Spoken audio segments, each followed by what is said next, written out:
Hello मेरे प्यारे साथियों, आप सभी का स्वागत है 3M क्लासेस पे।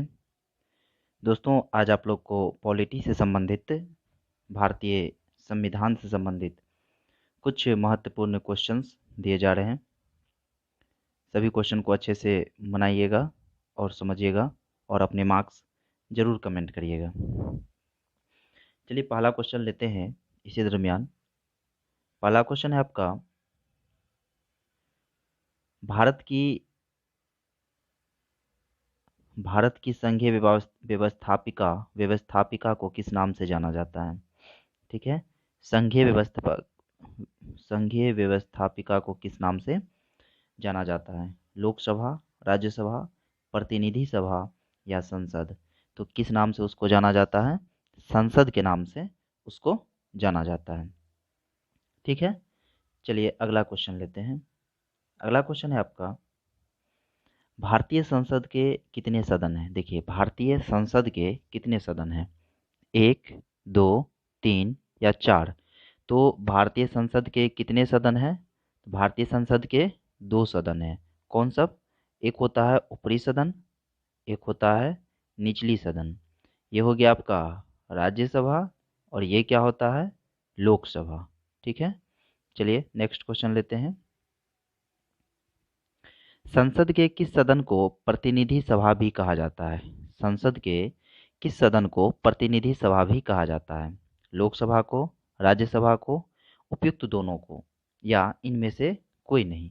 तो किस सदन को प्रतिनिधि का सदन भी कहा जाता है? प्रतिनिधि सदन हो या लोकप्रिय सदन हो, वो सभी सदन कौन से सदन कहलाते हैं? लोकसभा कहलाते हैं। ठीक है, चलिए अगला क्वेश्चन लेते हैं। अगला क्वेश्चन है आपका, संसद का लोकप्रिय सदन किसे कहा जाता है? लोकसभा को, राज्यसभा को, उपयुक्त दोनों या इनमें से कोई नहीं? देखिए, तो लोकप्रिय सदन जो होता है ना, वो किसको कहा जाता है? लोकसभा को कहा जाता है। तो क्या हो जाएगा इसका ऑप्शन? ए हो जाएगा। ठीक है, लोकप्रिय सदन किसको कहा जाता है? लोकसभा को कहा जाता है। लोकसभा को निचली सदन भी कहा जाता है, निम्न सदन भी कहा जाता है, लोकप्रिय सदन भी कहा जाता है। ठीक है, नेक्स्ट क्वेश्चन लेते हैं आपका, संसद का अस्थाई सदन किसे कहा जाता है? तो अस्थाई और अस्थाई क्या होता है? अस्थाई होता है जिसे भंग नहीं किया जा सकता है, जो हमेशा रहता है, ठीक ना। और अस्थाई होता है जिसको भंग किया जा सके। तो इसका आंसर क्या हो जाएगा? देखिएगा, लोकसभा, राज्यसभा, दोनों या इनमें से कोई नहीं। आप देख रहे हैं कि कंटिन्यू कुछ वैसे क्वेश्चंस आपको मिल रहे हैं जिनमें सेम यही सारे ऑप्शंस आ रहे हैं। ठीक है, तो अस्थाई सदन किसको कहा जाता है? राज्यसभा को कहा जाता है। अगला क्वेश्चन लेते हैं, भारतीय संसद भारतीय संसद बनती है, मतलब भारत की जो संसद है वो किससे बनती है? ए नंबर ऑप्शन है केवल लोकसभा द्वारा, बी नंबर है राज्यसभा एवं लोकसभा के द्वारा, सी नंबर है लोकसभा एवं राष्ट्रपति के द्वारा, डी नंबर है लोकसभा, राज्यसभा एवं राष्ट्रपति के द्वारा। तो भारतीय संसद जो बनती है वह किससे मिलके बनती है? तो भारतीय संसद लोकसभा, राज्यसभा एवं राष्ट्रपति तीनों से मिलके बनती है। ठीक ना, भारतीय संसद लोकसभा, राज्यसभा एवं राष्ट्रपति तीनों से मिलके बनती है। अगला क्वेश्चन लेते हैं।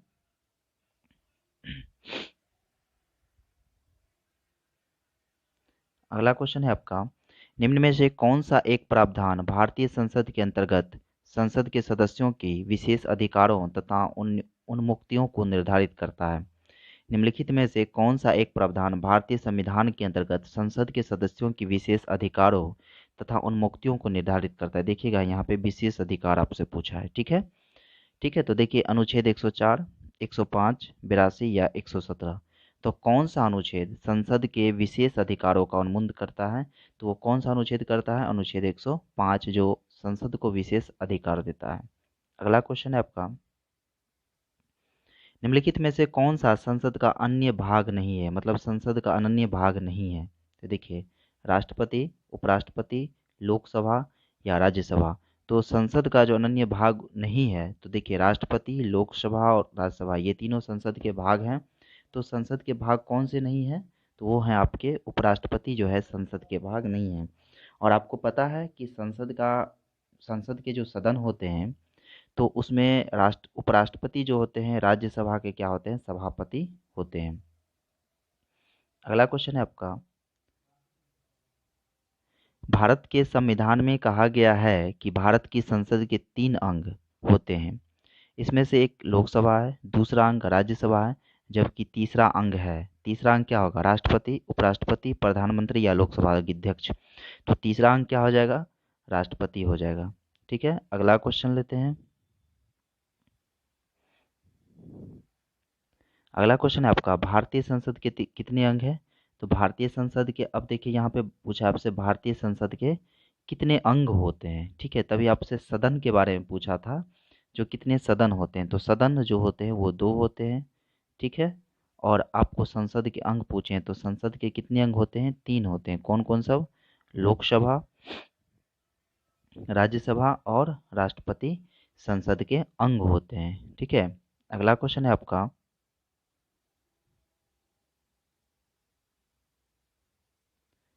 नेक्स्ट क्वेश्चन है आपका, भारतीय संविधान के किस अनुच्छेद में कहा गया है कि संघ के लिए एक संसद होगी जो राष्ट्रपति और 2 सदनों से मिलकर बनेगी। कह रहा है भारतीय संविधान के किस अनुच्छेद में यह कहा गया है कि संघ के लिए एक संसद होगी जो राष्ट्रपति और 2 सदनों से मिलकर बनेगी। 74 अनुच्छेद, आर्टिकल 79, आर्टिकल 80, आर्टिकल 85, ये 74, 79, 80, 85। तो किसमें ऐसा संघ के लिए कहा गया। अब ये देखिए कि संविधान, भारतीय संविधान के किस अनुच्छेद में कहा गया है कि संघ के लिए एक संसद होगी। मतलब है कि आपसे जो पूछ रहा है वो क्वेश्चन ये पूछ रहा है कि एक संसद होगी, और एक संसद होगी यह किस आर्टिकल में वर्णित है। तो भारत का संसद जो वर्णित हो किस आर्टिकल में है, 79 में है। देखिए आप बताए थे आप लोग को 79 संसद होता है जो मेल से बनता है, और इसके बाद आता है 80 जो राज्यसभा हो जाता है, और फिर आता है 81 जो लोकसभा हो जाता है, और फिर आते हैं 52 जो एक राष्ट्रपति का पद होता है वो उससे संबंधित होता है। ठीक है, 79 संसद है, उससे बाद 80 होता है जो राज्यसभा है, उसके बाद 81 होता है जो लोकसभा है। चलिए अगला क्वेश्चन लेते हैं। अगला क्वेश्चन है आपका, निम्नलिखित कथनों में कौन असत्य है। लोकसभा को संसद का प्रथम सदन कहा जाता है, राज्यसभा को संसद का द्वितीय सदन कहा जाता है, राज्यसभा एक अस्थायी सदन है, लोकसभा संसद का लोकप्रिय सदन है। यहाँ आपसे पूछ रहा है असत्य। ठीक है, देखिए लोकसभा को संसद का प्रथम सदन कहा जाता है, ये तो सही है। दूसरा आपका लाइन है राज्यसभा को संसद का द्वितीय सदन कहा जाता है, ये भी सही है। उसके बाद लाइन कह रहा है राज्यसभा एक अस्थायी सदन है, तो क्या राज्यसभा एक अस्थायी सदन है, तो नहीं, राज्यसभा कौन सा सदन है, राज्यसभा एक अस्थायी सदन है, इसलिए ये गलत हो जाएगा। और हम, मेरा आंसर भी कौन हो जाएगा, यही सी नंबर ऑप्शन आंसर हो जाएगा। अगला क्वेश्चन लेते हैं, निम्नलिखित कथनों में कौन सही है। ठीक है, कौन सही है, कह रहा है लोकसभा भारतीय जनता के प्रतिनिधि की सभा है, राज्यसभा संसद का उच्च सदन है, तीसरा राज्यसभा राज्यों का प्रतिनिधित्व करता है, चौथा ऑप्शन कर रहा है उपयुक्त में से सभी। तो इसका आंसर आपसे पूछा जा रहा है कि इसका आंसर क्या होगा। अब फिर से इसके ऑप्शन को पढ़िएगा। लोकसभा भारतीय जनता के प्रतिनिधि सभा, ये तो ठीक है, भारतीय जनता का प्रतिनिधि करता है। राज्यसभा को उच्च सदन भी कहा जाता है, ये भी सही है। राज्यसभा राज्यों का प्रतिनिधित्व करता है, ये भी सही है। तो इसका मतलब है कि इसमें सभी क्या है, सही ही है। ठीक है, चलिए अगला क्वेश्चन लेते हैं। करा है संसद का निम्न सदन एवं उच्च सदन, निम्न सदन एवं उच्च सदन क्रमशः है। पहले देखिए क्वेश्चन आपसे पूछा है निम्न, फिर पूछा है उच्च सदन। राज्यसभा एवं लोकसभा, लोकसभा एवं राज्यसभा, लोकसभा एवं विधानसभा, राज्यसभा एवं विधानसभा। आपसे क्वेश्चन पहले क्या क्या है, पहले निम्न क्या है फिर उच्च क्या है। तो जब आप निम्न, तो पहले निम्न का आंसर दीजिएगा। निम्न कौन होता है, लोकसभा। उच्च कौन होता है, राज्यसभा। तो पहले लोकसभा जिस ऑप्शन में होगा उसको आप टिक करिएगा, तो आंसर नंबर इसका क्या हो जाएगा, बी। जबकि ए नंबर में देखिए राज्यसभा एवं लोकसभा दोनों लिखा है। जब इस तरह का आपको ऑप्शन नहीं दिया रहा था तब आप पहले राज्यसभा और लोकसभा भी लगा सकते थे, लेकिन जब दोनों ऑप्शन सटीक दिया रहेगा तो आपको निम्न वाले को पहले करना होगा, फिर उच्च वाले को करना होगा। नेक्स्ट क्वेश्चन है आपका, संसद को भंग करने के लिए कौन सक्षम है। संसद को भंग करने के लिए कौन सक्षम है, राष्ट्रपति, उपराष्ट्रपति, प्रधानमंत्री या राज्यपाल। तो आपको पता है कि संसद को जो भंग करते हैं वो राष्ट्रपति करते हैं। कौन करते हैं, राष्ट्रपति करते हैं। किस आर्टिकल के तहत, कमेंट करिएगा, किस आर्टिकल के तहत संसद को भंग करते हैं। ठीक है, आर्टिकल 85 होता है, और किसके सलाह पर? प्रधानमंत्री की सलाह पर राष्ट्रपति संसद को भंग करते हैं। किसको भंग किया जा सकता है? लोकसभा को भंग किया जा सकता है, राज्यसभा को भंग नहीं किया जा सकता है। नेक्स्ट क्वेश्चन है, भारतीय संसद की संप्रभुता प्रतिबंधित है। भारतीय संसद की संप्रभुता प्रतिबंधित है किस पे? भारत के राष्ट्रपति की शक्तियों से, न्यायिक समीक्षा से, विपक्षी दल के नेताओं से, या उपयुक्त सभी से। संसद की जो संप्रभुता होती है वह किससे मिला हुआ है? राष्ट्रपति की शक्ति, तो क्या संसद में सिर्फ राष्ट्रपति की शक्ति ही है? नहीं है। विपक्षी दल का नेता ही सिर्फ संसद में नहीं है। जब ये नहीं है तो सबसे पहले तो ये उपयुक्त सभी वाला ऑप्शन नहीं होगा।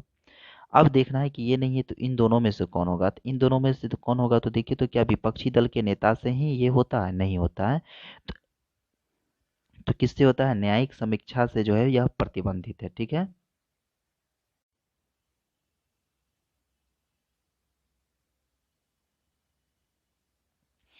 अगला क्वेश्चन आपका, भारत के प्रधानमंत्रियों की शक्ति से सदन के कितने चक्र होते हैं? भारत के प्रधानमंत्रियों की शक्ति से सदन के कितने चक्र होते हैं? बजट सत्र, मानसून सत्र, शीतकालीन सत्र, या उपयुक्त सभी होते हैं? तो ये आपको देखना है। तो देखिए बजट सत्र भी होता है, मानसून सत्र भी होता है, शीतकालीन सत्र भी होता है, और ये सभी। तो इसका आंसर क्या हो जाएगा? उपयुक्त में से सभी। ठीक है। अगला क्वेश्चन है आप लोग का,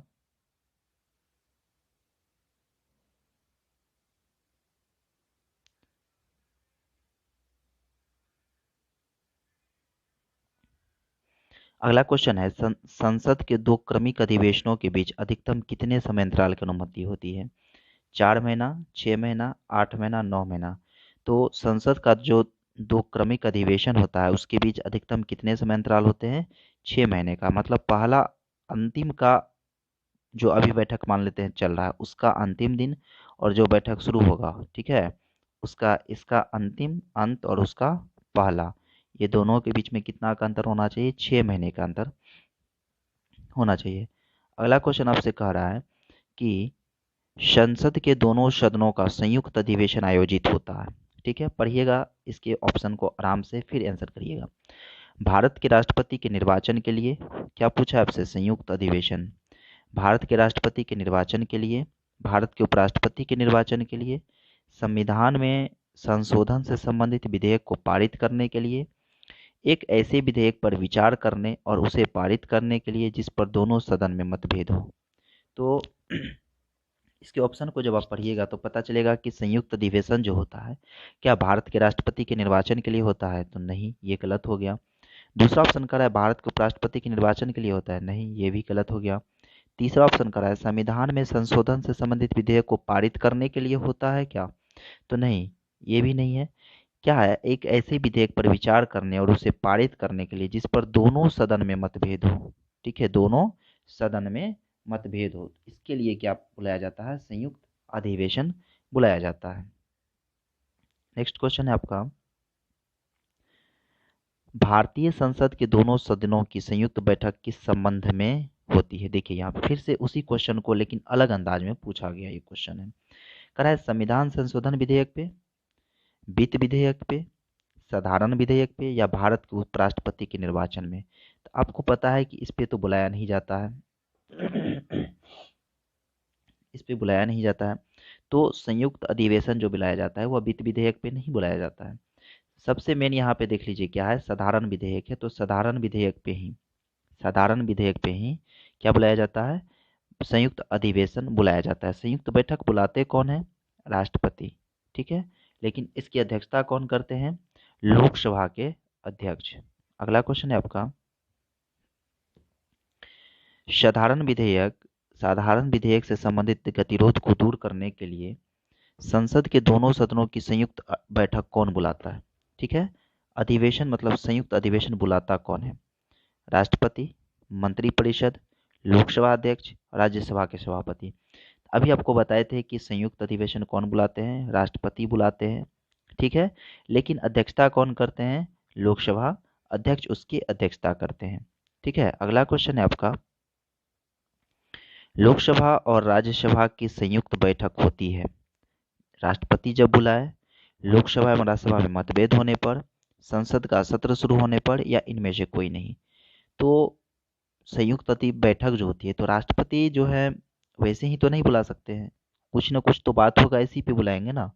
तो लोकसभा एवं राज्यसभा में जब मतभेद हो जाएगा, ठीक है, तो क्या करेंगे, वो संयुक्त अधिवेशन बुला सकते हैं। कौन बुला सकते हैं? राष्ट्रपति। अगला क्वेश्चन है आपका, संसद के दोनों सदनों के साथ बैठने पर निम्न में क्या होता है? भारत के उपराष्ट्रपति का चुनाव होता है, संविधान संशोधन बिल को स्वीकार करना होता है, एक बिल जिस पर दोनों सदन सहमत न हो उस पर विचार करना और पास करना होता है, या भारत के राष्ट्रपति का चुनाव होता है। देखिए, संसद के दोनों सदनों के साथ बैठने पर क्या होगा? जब संसद के दोनों सदन एक साथ बैठेंगे तो राष्ट्रपति का, भारत के उपराष्ट्रपति का चुनाव होगा? नहीं होगा। संविधान संशोधन बिल को स्वीकारा जाएगा? नहीं, ऐसा कोई जरूरी नहीं है। एक बिल जिस पर दोनों सदन सहमत न हो उस पर विचार करना और पास होना, ये इस सभी ऑप्शन में, जो ऑप्शन तो ऑलरेडी कट रहा है उसकी बात तो अलग है, जो आपको लग रहा है कि थोड़ा हो भी सकता है, जैसे संविधान संशोधन बिल को स्वीकार करना, ये हो भी सकता है, लेकिन उससे ज़्यादा सटीक ये है। कौन सा? सी नंबर, की एक बिल जिस पर दोनों सदन सहमत न हो उस पर विचार करना।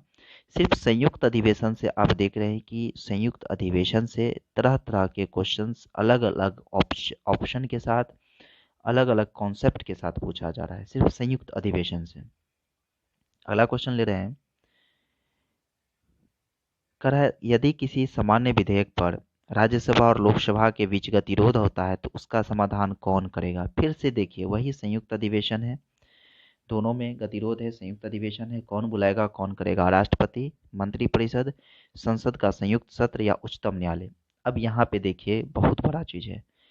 कह रहा है यदि किसी सामान्य विधेयक पर राज्यसभा और लोकसभा में बीच गतिरोध होता है तो आपको पता है कि उसके लिए हम क्या करते हैं? संयुक्त अधिवेशन बुलाते हैं। तो सबसे पहले इस दोनों को हम काट देते हैं। अब चर्चा करते हैं इन दोनों पे। संयुक्त अधिवेशन तो बुलाते हैं, लेकिन बुलाते कौन है? राष्ट्रपति बुलाते हैं।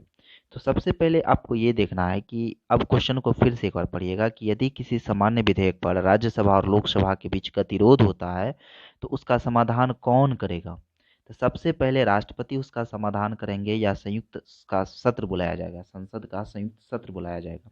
तो पहले राष्ट्रपति जो है संसद का संयुक्त सत्र बैठाएंगे, मतलब सत्र बुलाएंगे, दोनों को संयुक्त अधिवेशन के लिए बुलाएंगे, तो वहीं पे उसका समाधान होगा। तो संसद का जो संयुक्त सत्र होता है वही इसका क्या हो जाएगा?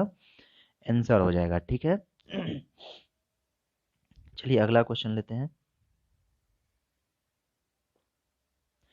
क्वेश्चन है आपका, स्वतंत्र भारत के संसदीय इतिहास में अभी तक कितनी बार संयुक्त बैठक बुलाई गई है? स्वतंत्र भारत के इतिहास में अभी तक कितनी बार संयुक्त अधिवेशन बुलाई गई है? आपको ये देखना है, 2 बार, 4 बार, 3 बार या 5 बार, कितनी बार बुलाई गई है? तो संसदीय इतिहास में, स्वतंत्र भारत के संसदीय इतिहास में अभी तक 3 बार संयुक्त अधिवेशन बुलाई गई है। ठीक है। अगला क्वेश्चन लेते हैं, क्या राष्ट्रपति या उपराष्ट्रपति कभी संयुक्त अधिवेशन की अध्यक्षता करते हैं? हाँ, कभी नहीं, यदि संसद ऐसा चाहे, या इनमें से कोई नहीं। ये आपका ऑप्शन है। तो देखिए, क्या राष्ट्रपति या उपराष्ट्रपति दिया हुआ है। अगर आपको यहाँ सिर्फ राष्ट्रपति दिया रहता तब तो आपको पता है कि राष्ट्रपति तो करते हैं, लेकिन ये दिया हुआ है कि या क्या राष्ट्रपति या उपराष्ट्रपति, तो राष्ट्रपति तो करते हैं लेकिन उपराष्ट्रपति नहीं करते हैं, इसलिए इसका आंसर क्या हो जाएगा? कभी नहीं होगा ऐसा। ठीक है। अगला क्वेश्चन लेते हैं, करा है, संसद के दोनों सदनों के संयुक्त अधिवेशन की अध्यक्षता कौन करता है? बहुत बार ये क्वेश्चन रिपीट हो चुका है ना, राष्ट्रपति ही करते हैं। अगला क्वेश्चन है आपका, देखिए, संसद के संयुक्त बैठक को कौन संबोधित करता है? अब देखिए, यहाँ संबोधित से आ गया कि संबोधित कौन कर रहा है? प्रधानमंत्री, स्पीकर, डिप्टी स्पीकर या राष्ट्रपति? तो देखिए, बुलाते तो राष्ट्रपति है ना, लेकिन संबोधित जो होता है, अब अध्यक्षता कौन करते हैं? अध्यक्षता स्पीकर करते हैं। स्पीकर मतलब क्या होता है? लोकसभा अध्यक्ष होते हैं। तो संसद के संयुक्त बैठक को संबोधित जो करते हैं वो राष्ट्रपति बुला के संबोधित करते हैं, लेकिन वो बैठक जो चलता है उसको कौन अध्यक्षता करते हैं? वो स्पीकर करते हैं। ठीक है। अगला क्वेश्चन है आपका,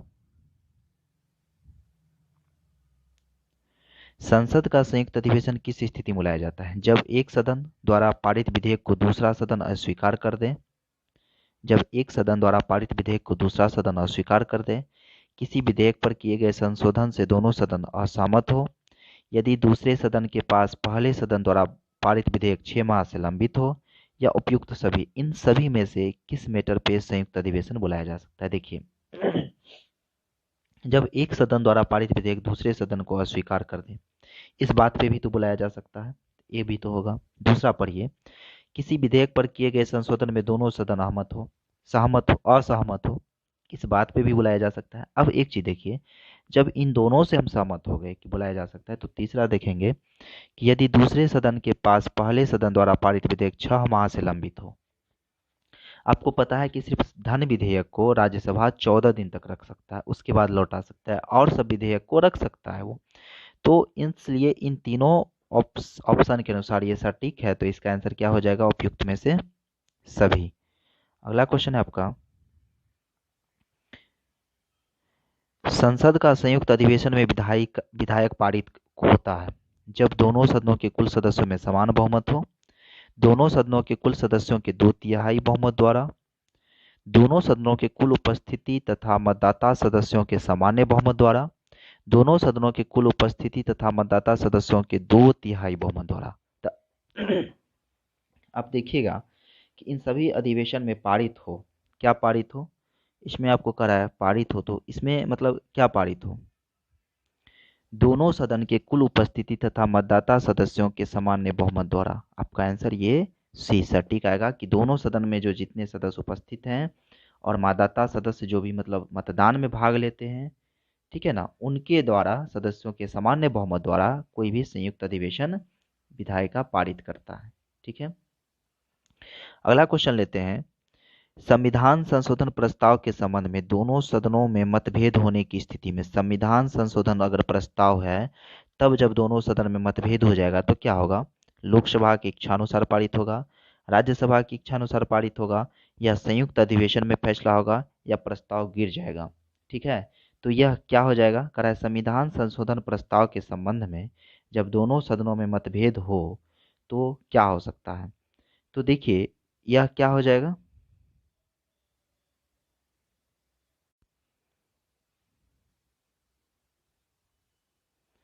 देखिए, इस क्वेश्चन को फिर से करा है, संविधान संशोधन प्रस्ताव के संबंध में दोनों सदनों में मतभेद होने की स्थिति में क्या हो सकता है कि लोकसभा की इच्छा अनुसार पारित होगा, राज्यसभा की इच्छा के अनुसार पारित होगा, संयुक्त अधिवेशन में फैसला होगा, या प्रस्ताव गिर जाएगा। तो देखिए, दोनों सदन में अगर मतभेद होगा तो सबसे पहले तो संविधान संशोधन के लिए जो है संयुक्त अधिवेशन नहीं हो सकता है। ठीक है, ये आपका हट जाएगा। और जब ही ये लोकसभा में पारित नहीं होगा, ठीक है, तो राज्यसभा की इच्छानुसार, किसी की इच्छानुसार तो पारित हो नहीं सकता है, तो मतलब क्या हो जाएगा कि यह प्रस्ताव गिर जाएगा। ठीक है, क्या हो जाएगा? यह प्रस्ताव गिर जाएगा। अगला क्वेश्चन आपका, संसद की कार्यवाही सूची में प्रथम विषय क्या होता है? शून्यकाल, प्रश्नकाल, ध्यानाकर्षण प्रस्ताव, या स्थगन प्रस्ताव। तो संसद की कार्यवाही सूची में पहला क्या होता है? प्रथम विषय क्या होता है? प्रश्नकाल होता है। ठीक है, प्रश्नकाल पहला होता है। आप ऐसे याद रखिएगा कि जब आपसे कोई प्रश्न पूछ रहा है, उस प्रश्न का उत्तर आप नहीं दे पा रहे हैं, तो वो क्या हो जाता है? आप शून्य हो जाते हैं। तो पहला समय जो होता है वो प्रश्नकाल का होता है, दूसरा घंटा जो होता है किसका होता है? शून्य काल का होता है। ठीक है, अगला क्वेश्चन है आपका, करा निम्न में से कौन सी प्रथा संसदीय प्रणाली को भारत की देन है? शून्यकाल, कटौती प्रस्ताव, स्थगन प्रस्ताव, मंत्रालय की मांगों का गिलोटिन किया जाना। तो कौन सी प्रथा संसदीय प्रणाली को भारत की देन है? ठीक है, तो यह प्रथा जो होती है, आपको पता है कि शून्यकाल जो है यह भारत की संसद की देन है, मतलब भारतीय, यहाँ पे मीडिया शब्द दिए हुए हैं, तो भारतीय संसदीय प्रणाली की यह देन है, इसको आप कह सकते हैं। तो इसका आंसर क्या हो जाएगा? शून्यकाल। अगला क्वेश्चन है आपका,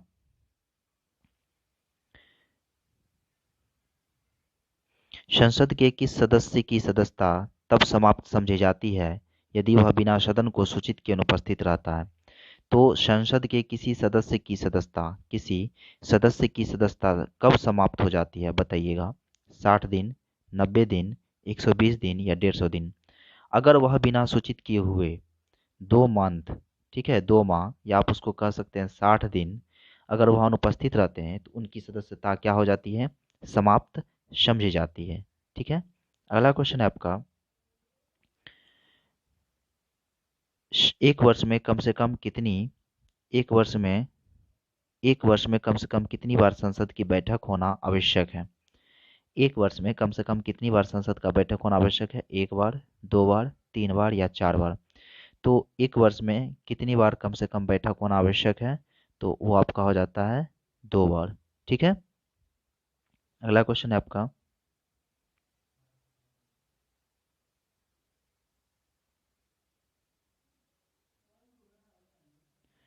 भारत के संविधान में निम्नलिखित में से क्या कथित है? पहला ऑप्शन है, पहला कथन है आपका, राष्ट्रपति संसद के किसी भी सदन का सदस्य नहीं होगा। ठीक है। दूसरा करा है, सदन राष्ट्रपति को और दूसरे से मिलकर बनेगी। सदन जो है राष्ट्रपति और दूसरे से मिलकर बनेगी। क्या रहा है, भारत के संविधान में निम्नलिखित में से क्या कथित है, मतलब कौन सही है, इस टाइप से आपको यह आंसर देना है। तो सदन जो है राष्ट्रपति और दूसरे से मिलकर, देखिए पहला पढ़िएगा आप, राष्ट्रपति सदन के संसद के किसी भी सदन का सदस्य नहीं होगा। दूसरा करा है, सदन राष्ट्रपति और दूसरे से मिलकर बनेगी, तो केवल एक, केवल दो, एक और दो दोनों, या कोई नहीं। तो पहले एक को पढ़िए, राष्ट्रपति संसद के किसी भी सदन का सदस्य नहीं होगा। संसद के किसी भी सदन का सदस्य नहीं होगा, ये तो है, किसी भी सदन का सदस्य नहीं होगा। लेकिन जब सदन राष्ट्रपति और दूसरे से मिलकर बनेगी, क्या सदन जो है वह राष्ट्रपति और दूसरे से मिलकर बनेगी? अब देखिएगा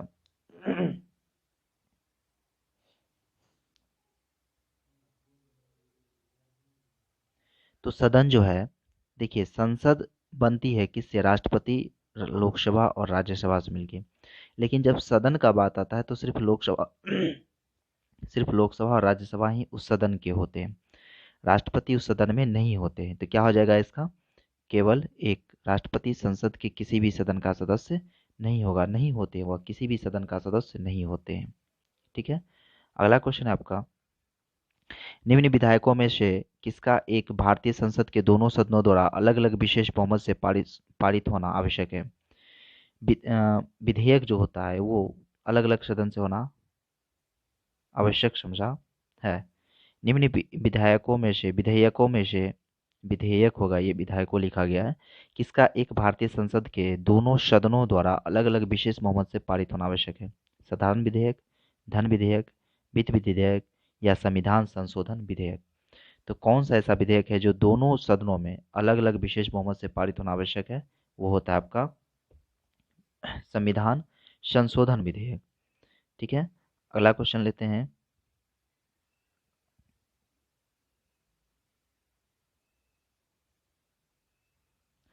संसदों के वेतन का निर्माण कौन करता है? सांसद लिखा हुआ है, सांसदों के वेतन का निर्माण संसद, केंद्रीय मंत्रिपरिषद, राष्ट्रपति या लोकसभा का अध्यक्ष? तो सांसदों के वेतन का निर्माण कौन करता है? ठीक है। तो ये संसद ही करेंगे ना, और कोई तो नहीं कर सकते इनका। अगला क्वेश्चन है आपका, संसद के कुल सदस्यों का कितना भाग संसद के कुल सदस्यों का कितना भाग वैधानिक चैम्बर की मीटिंग बुलाने के लिए आवश्यक गणपूर्ति है?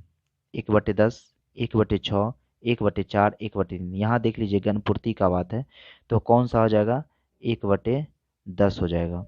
ठीक है। अगला क्वेश्चन है आपका, संसदीय प्रणाली वाली सरकार को अन्य किस नाम से जाना जाता है? ठीक है। संसदीय प्रणाली वाली सरकार को अन्य किस नाम से जाना जाता है? अनुक्रियाशील सरकार, उत्तरदायी सरकार, संघीय सरकार, राष्ट्रपतीय सरकार? तो ये किस नाम से जाना जाता है ये आपको बताना है। तो ये हो जाएगा संघीय सरकार। ठीक है। संसदीय प्रणाली जो आपका भारत है, अपना भारत है। ठीक है। अगला क्वेश्चन आपका, भारतीय राजनीतिक व्यवस्था में कार्यपालिका किसके अधीन रहकर कार्य करती है? न्यायपालिका, विधानपालिका, चुनाव आयोग या संघ लोक सेवा आयोग? भारतीय राजनीतिक व्यवस्था में कार्यपालिका कार्यपालिका किसके अधीन रहकर कार्य करती है, या किसके अधीन कार्य करती है? कार्यपालिका ये करती है न्यायपालिका के अधीन रह के कार्य करती है। ठीक है। नेक्स्ट क्वेश्चन है आपका,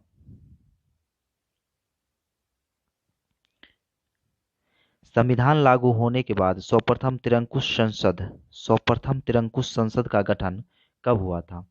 ये आपसे एक क्वेश्चन पूछा जा रहा है कि संविधान लागू होने के बाद सर्वप्रथम तिरंकुश संसद का गठन कब हुआ था। अब देखिए, सर्वप्रथम तो लगाया है, लेकिन इस ऑप्शन के अनुसार जो सर्वप्रथम होगा वो आपको बताना है। ठीक है, तो आप पहले ये देख लीजिए, 1980, 1989, 1991, 1977, इस सभी में से किस में हुआ था? तो देखिए, आपका सबसे पहले ये तिरंकुश शासन जो है, तिरंकुश संसद का जो है सर्वप्रथम गठन कब हुआ था? तो ये आपका हुआ था 1989 में। कब हुआ था? 1989 में।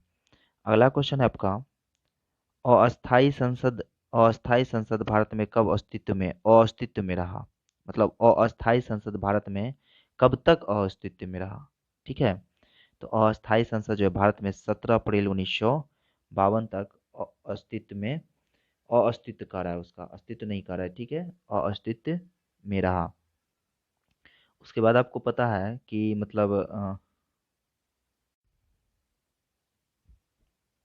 कि, म- कि मतलब 17 अप्रैल 1952 से, ठीक है, 17 अप्रैल 1952 से प्रथम लोकसभा का कार्यकाल शुरू हो गया था। ठीक है, तो अस्थाई संसद इसीलिए तब तक अस्तित्व में रहा था।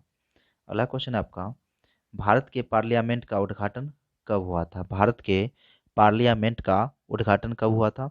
1917, 1927, 1937, 1947। तो भारत के पार्लियामेंट का उद्घाटन कब हुआ था? 1927 में हुआ था। ठीक है, अगला क्वेश्चन है आपका, संसद के दोनों सत्रों का सत्राशान कौन करता है? दोनों सत्रों का सत्राशान कौन करता है? देखिएगा, संसदीय मामलों के मंत्री, राष्ट्रपति, उपराष्ट्रपति या लोकसभा अध्यक्ष। संसद के दोनों सदनों का सत्राशान कौन करता है? ठीक है, जिसको आप सत्रावसान बोलते हैं, तो वह कौन करते हैं? राष्ट्रपति महोदय करते हैं। अगला क्वेश्चन है आपका, संसद के किन सदनों को गैर सरकारी सदस्य कहा जाता है? किन सदन को गैर सरकारी सदस्य कहा जाता है? विरोधी दल के सांसद को, मंत्री के अलावा अन्य प्रत्येक सांसद को, कैबिनेट मंत्री के अलावा अन्य सभी सांसद को, या निर्दलीय सांसद को? यहाँ पे गौर करिएगा, ये कह रहा है गैर सरकारी सदस्य किनको कहा जाता है। तो देखिए, मंत्री के अलावा प्रत्येक सांसद, अन्य जितने भी सांसद होते हैं उनको क्या कहा जाता है? गैर सरकारी सदस्य कहा जाता है, चाहे वह सत्ता पक्ष का हो या विपक्ष का हो। अगला क्वेश्चन है आपका, भारत सरकार के निर्णय अनुसार संसद का एक सदस्य अपने क्षेत्र के विकास के कार्यों हेतु कितनी राशि खर्च कर सकता है? 1 लाख, 10 लाख, 1 करोड़ या 5 करोड़? 1 लाख से तो कुछ होगा नहीं। ठीक है, तो उम्मीद भी लगाइएगा तो ये दोनों ऑप्शन तो वैसे छट जाएगा। और 1 करोड़ तो आपको पता है कि वो मुखिया खा जाता है। तो कितनी राशि खर्च कर सकता है भारत सरकार के निर्णय अनुसार संसद का एक सदस्य अपने क्षेत्र के विकास के लिए कार्यक्रमों में कितना खर्च कर सकता है? 5 करोड़ रुपये खर्च कर सकता है। अगला क्वेश्चन है आपका, भारतीय किसी संसद सदस्य की अयोग्यता के संदर्भ में कौन निर्णय करता है? किसी भी संसद सदस्य की अयोग्यता, ठीक है, के संदर्भ में निर्णय कौन करता है? अध्यक्ष, अध्यक्ष का मतलब हो गया लोकसभा अध्यक्ष, अध्यक्ष या सभापति, अध्यक्ष लोकसभा में, सभापति राज्यसभा में, राष्ट्रपति या उपरोक्त में से कोई नहीं। ठीक है, तो किसी भी संसद सदस्य की अयोग्यता के संबंध में अंतिम निर्णय जो होगा, यहाँ पे देखिए कौन कर सकते हैं उसका? राष्ट्रपति कर सकते हैं। अध्यक्ष कहिएगा तो लोकसभा की बात हो जाता है, अध्यक्ष या सभापति कहिएगा तो राज्यसभा और लोकसभा दोनों की बात हो जाता है। लेकिन उसका सदस्यता की अयोग्यता का जो संदर्भ होगा वो कौन करेंगे? तो वो राष्ट्रपति करेंगे। ठीक है, अगला क्वेश्चन लेते हैं, भारत की संचित निधि से धन निर्गमन पर किसका नियंत्रण होता है? संचित निधि से जो धन का निर्गमन होता है, ठीक है, उस पे किसका होता है? सबसे पहले ये देखिए, संचित निधि है, संचित निधि किस आर्टिकल में आता है? 266 में आता है। उसके बाद आकस्मिक निधि आता है, वो किस में आता है? 267 में आता है। महानियंत्रक एवं महालेखा परीक्षक, भारत के वित्त मंत्री, अधिकृत मंत्री या सांसद? तो संचित निधि से धन निर्गमन पर किसका नियंत्रण होता है? ये नियंत्रण होता है सांसद का। ठीक है, किसका नियंत्रण होता है? सांसद का वहाँ नियंत्रण होता है। ठीक है, ये 49 क्वेश्चनों का सेट आप लोग को कैसा लगा, कितने मार्क्स आप लाए हैं, कमेंट जरूर करिएगा। और नेक्स्ट टाइम हम इससे भी अच्छे क्वेश्चन और अच्छे भी क्वेश्चनों के साथ आप लोग को अपडेट कराते रहेंगे। अगर आप लोग के मन में इस टाइप का कोई क्वेश्चन हो तो आप कमेंट जरूर करें, या इसमें कोई सुधार की आवश्यकता हो तो कमेंट जरूर करें। चलिए, तब तक के लिए आप लोग को शुभकामनाएं। जय हिंद।